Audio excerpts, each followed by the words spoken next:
Hey Trinity, happy October break. I hope that you have a week of rest and just rejuvenation planned. We're a quarter into our school year. Things are going great. We're excited about how God has provided. And even though it's October break, let's do a chapter of the week. We have Luke 8 this week. We'll be in Luke 9 when we get back to school. And Luke 8 has some really familiar stuff. It has the parable of the sower, which is great, but there's a couple of questions in the center of this chapter that I would just like us to think about. You might know the story. Jesus has had a long day. There's been a very long day of ministry for Jesus. There's been healings. There's been teachings. He gets in a boat with his disciples, many of whom are fishermen and skilled on this lake, and gets in the boat and falls asleep and is getting some rest during the crossing. And this storm comes up. And one of the things that is a little bit of context is the local lore was that these big windstorms that would whip down that valley and stir up the Sea of Galilee, they could come very quickly. And the local fisherman lore was that there was some kind of spiritual force behind that. So, in the same way that I don't know how seriously some of these Jewish men took it, but in the same way that I might, slice a drive on a golf course and go, the golf gods are angry. There's something to that, like at least the language of the time is as the wind is whipping and the sea gets stirred up, this lake gets stirred up. It would be like, the winds are mad. There would be some like volitional qualities given to the sea and to the wind. And so this starts happening, and the disciples are terrified. And, if the weather is scaring people who have grown up fishing and grown up crossing this lake, it was a good storm. I think sometimes we might even have a little taste of that as we look at the Monterey Bay that when it's windy can get really choppy and look pretty scary. So they're out there in the middle of this to the point where they wake Jesus up and they go, "Master, we're perishing."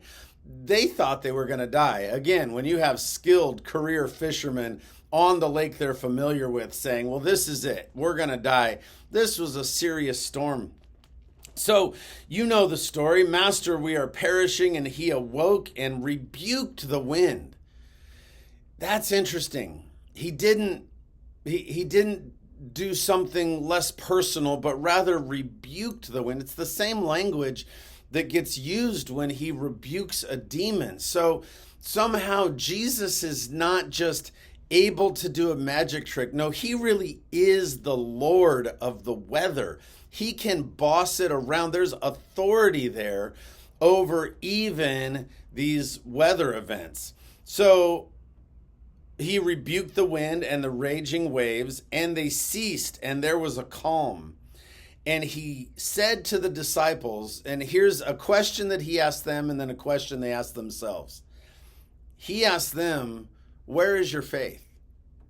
And that's a really good thing for us to reflect on. Not how much faith do I have, not what's the quantity of my faith, but where is my faith placed? There are times when we're barely hanging on, where the storm is all around us, whether a literal one or just a life situation that's really stormy. And in those moments, the question is not, do I have a ton of faith? Sometimes you don't. Sometimes life has rocked you. But what little faith you have, where are you putting your trust? Jesus is asking these men a question that we all need to wrestle with. Not just what's our knowledge level or how much faith do I have, but that little faith that you do have, where are you putting it? And then they don't answer. And it says that they're scared. They're astonished, as you would be. This was a very unusual day. And the question they ask themselves is, who then is this that he commands even winds and water to obey him? Where's your faith And who is Jesus? Man, when life is stormy, these are the questions that matter. Where is our faith placed? Is it in our skill? They had run out of their skill on the water. They had used all the skill they had, wasn't enough. Is our faith in our skill and our ability to manage life? Is our faith placed in other people?